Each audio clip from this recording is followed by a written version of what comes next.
નમસ્કાર વિદ્યાર્થી મિત્રો, ધોરણ 12 વિષય અંગ્રેજી, યુનિટ 2 રીડ 1, જેનું નામ છે અનફોર્ગેટેબલ વોલ્ટ ડિઝની, એટલે કે અવિસ્મરણીય વોલ્ટ ડિઝની.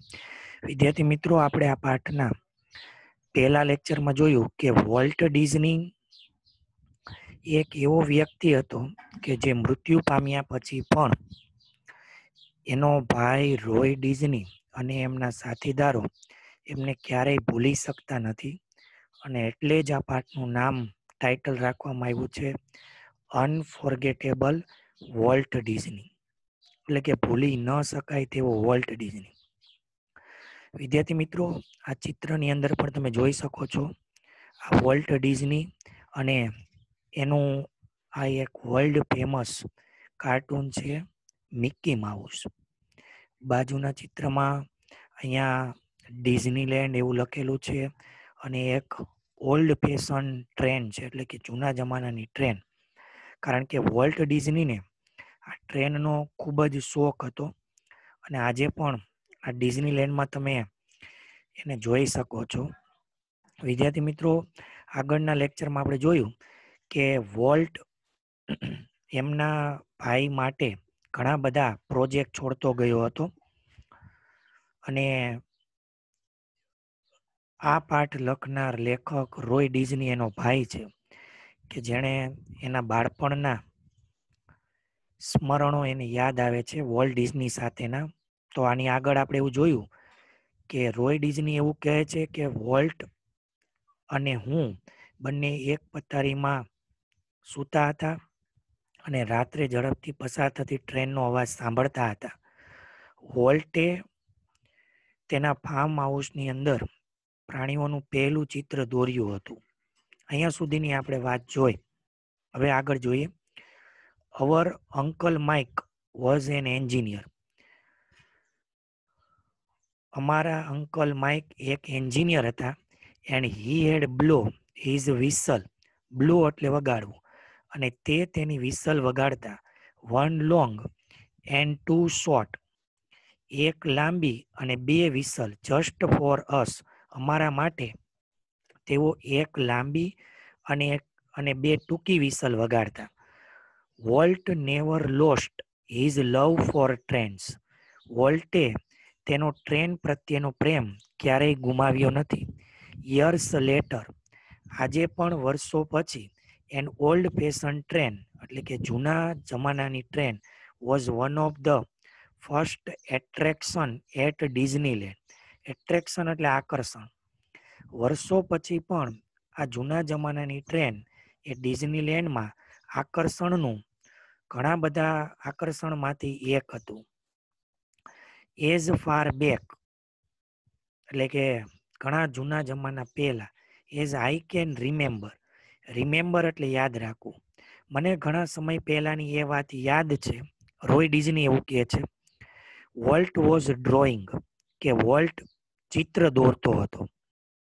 વિદ્યાર્થી મિત્રો, આ વોલ્ટ એક પેઇન્ટર હતો, એ કાર્ટૂનિસ્ટ હતો કે જેણે ઘણા બધા આવા કાર્ટૂન દોર્યા હતા અને કાર્ટૂન ફિલ્મ પણ એણે બનાવી હતી. The first money he ever made. Ever made એટલે કમાવું. Was a nickel. નિકલ એટલે એ એક 5 સેન્ટનો એક કોઈન છે. જેવી રીતે આપણે અહીંયા સિક્કો આવે એવી રીતે ત્યાં નિકલ તરીકે ઓળખાય છે. For a sketch. સ્કેચ એટલે ચિત્ર. Of a neighbours house. Neighbour એટલે પાડોશી. પાડોશીના ઘોડાનું ચિત્ર. જ્યારે વોલ્ટે પાડોશીના ઘોડાનું પહેલું ચિત્ર દોર્યું ત્યારે તેણે 1 નિકલ જેટલા પહેલા પૈસા કમાયા. હી સ્ટડી એટલે અભ્યાસ કરવો. કાર્ટૂનિંગ ઇન શિકાગો. કાર્ટૂનિંગ એટલે કાર્ટૂનિંગનો.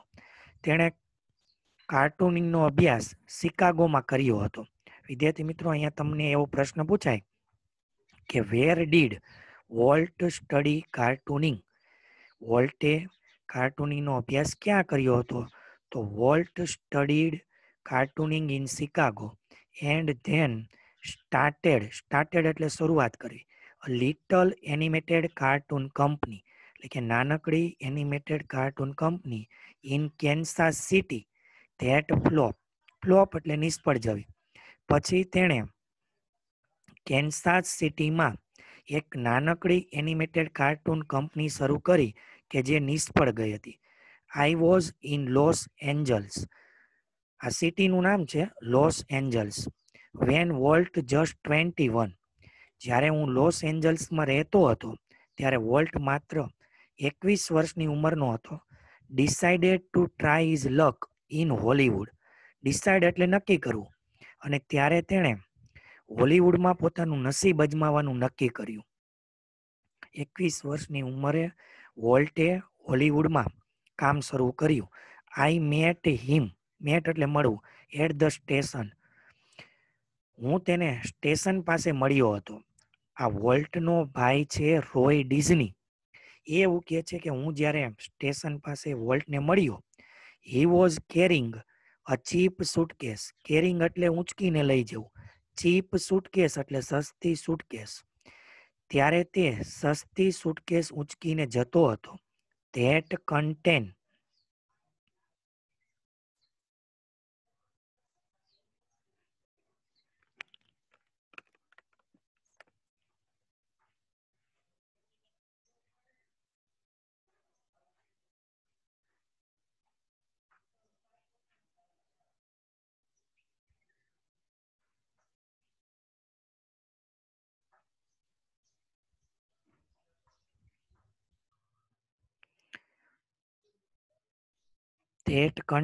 કન્ટેન એટલે સમાવવું. All of his belongings. Belongings એટલે વસ્તુઓ. કે જે સુટકેસમાં તેની વસ્તુઓ સમાયેલી હતી. વી બોરોડ એટલે ઉછીના લેવા. $500 ફ્રોમ એન અંકલ. અમે અમારા અંકલ પાસેથી $500 ઉછીના લીધા. વિદ્યાર્થી મિત્રો જુઓ, અહીંયા એવું વર્ણન કરવામાં આવ્યું છે કે વોલ્ટ પાસે પોતાનો બિઝનેસ શરૂ કરવા માટે કે કાર્ટૂન સિરીઝ બનાવવા માટે એક પણ પૈસા ન હતા. એટલે એણે અંકલ પાસેથી $500 ઉછીના લીધા. એન્ડ વોલ્ટ સ્ટાર્ટ એટલે શરૂ કરવું, અ કાર્ટૂન સિરીઝ. અને વોલ્ટે એક કાર્ટૂન સિરીઝ શરૂ કરી called Alice in Cartoon Land. Cartoon લેન્ડમાં એલિસ નામની કાર્ટૂન સિરીઝ શરૂ કરી. વિદ્યાર્થી મિત્રો, વોલ્ટની આ પહેલી કાર્ટૂન સિરીઝ છે. તમારે એનું નામ યાદ રાખવાનું છે, એલિસ નામની સિરીઝ. અને કાર્ટૂન લેન્ડમાં શરૂઆત કરી. It was tough going. તે મુશ્કેલીનો સમય હતો. Walt did all the animation. વોલ્ટે બધા જ એનિમેશન પૂરા કર્યા. And I crank the old fashion camera. અને મેં તેને એક જૂની પદ્ધતિનો કેમેરો ફેરવવામાં તેને મદદ કરી. The Alice cartoon didn't make much of a splash. Much of a splash એટલે સફળ થવું. એલિસ કાર્ટૂન એ વધારે સફળ બની નહીં.